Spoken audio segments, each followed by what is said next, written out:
सबसे पहले हम लोग क्या करते हैं, डिफ्रेंशिएशन और इंटीग्रेशन एक ऐसा चैप्टर है जो वेरिएबल पर काम करती है।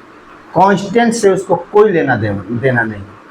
कांस्टेंट मिलेगा जीरो कर देगा, बस इतना दिमाग में रहे। कोई भी नंबर उसके सामने अकेले अगर गया तो उसको जीरो कर देगा, निश्चित है कि उसको जीरो कर देगा। जस्ट बिल्ली के सामने अगर दूध रख दीजिएगा तो पूरा चट कर जाएगा, वही हाल इसके सामने है। एक केवल वैल्यू देता है तो अचर को देता है, वेरिएबल को देता है।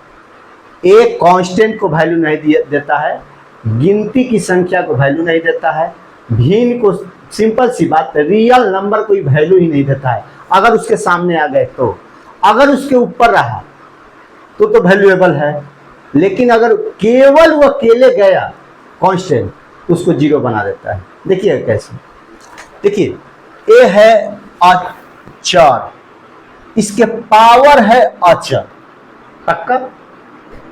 ए है चर, इसका पावर है अचर। अब जब भी हमको डिफ्रेंशिएशन पढ़ना होगा तो ध्यान में रखना है कि डिफ्रेंशिएशन हमेशा चर पर निकाला जाता है, चर पर।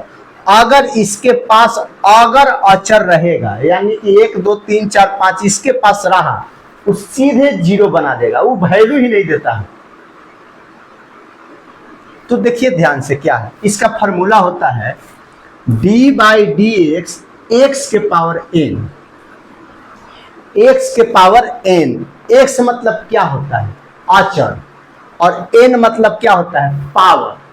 तो n पावर है तो क्या है, n मतलब सिंपल सी बात समझ रहे हैं ना, n मतलब नंबर, यानी कि यहां नंबर होना चाहिए तभी ये फॉर्मूला इस पर लागू होगा। अगर यहां नंबर नहीं रहा तो सीधे इसको जीरो बना देता है।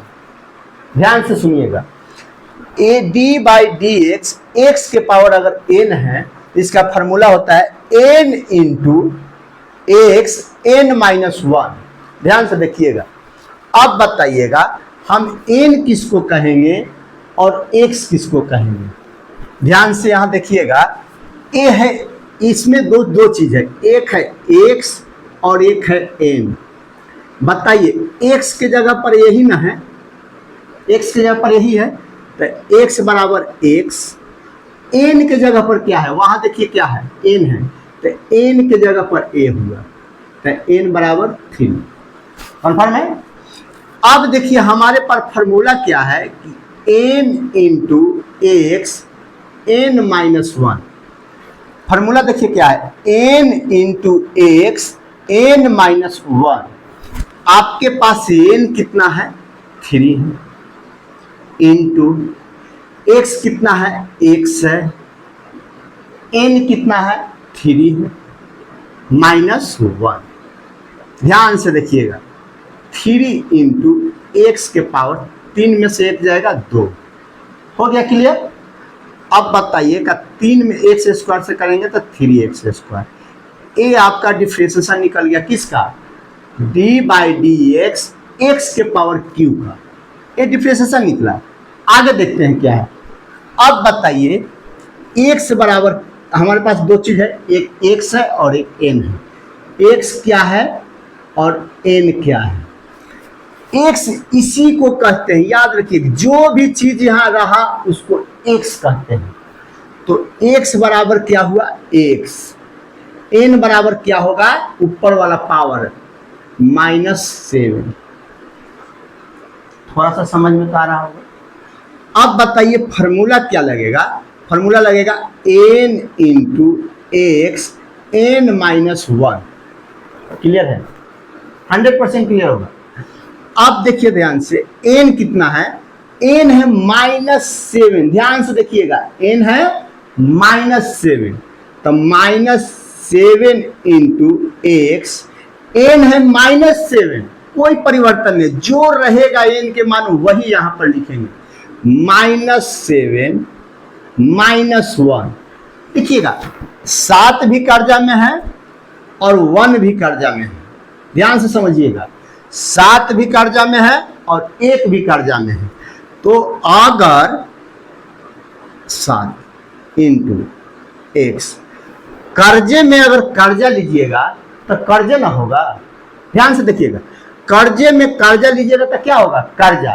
तो पहले से आपके पास 7 रुपया कर्जा है, फिर आप 1 रुपया कर्जा ले लिए, तक 7 रुपया कर्जा, 1 रुपया कर्जा, कौ रुपया कर्जा हो गया, 8 रुपया कर्जा हो गया। कर्जा मतलब माइनस मतलब कर्जा, प्लस मतलब कर्जा नहीं है। अब बताइए, यहां देखिए -7 एक्स के पावर -है, इसका डिफरेंशिएशन ए निकला, समझ में आ गया। अब देखिए ध्यान से, यहां भी वही स्थिति है, x बराबर x कन्फर्म है, x बराबर x, n बराबर क्या होगा, n बराबर होगा 3/2, जो यहां रहेगा वो n के ही साथ में जाएगा। अब बताइए यहां होगा 3/2, सही है। याद रखिएगा फॉर्मूला इसका क्या है, n इंटू एक्स n-1। अब ध्यान से देखिए n कितना है, 3/2, आगे समझ में, इंटू एक्स के पावर 3/2, जो यहां रहेगा वही यहां रखेंगे, -1, 3/2 इंटू एक्स के पावर। अब यहां एक फिर बताएंगे इजी वे, लेकिन पहले देख लेते हैं, ये 2 हुआ, 3 - 2, 1/ क्या होगा 2, तो इसका हो गया 1/2, आ गया समझ में। इसको जब ऐसे करेंगे तो 1/2 आएगा, तो 3/2 एक्स के पावर 1/2, ये इसका डिफरेंशिएशन है, इजी है, बहुत ज़्यादा हार्ड है नहीं। अब आप लोग इसका स्क्रीनशॉट ले लीजिए।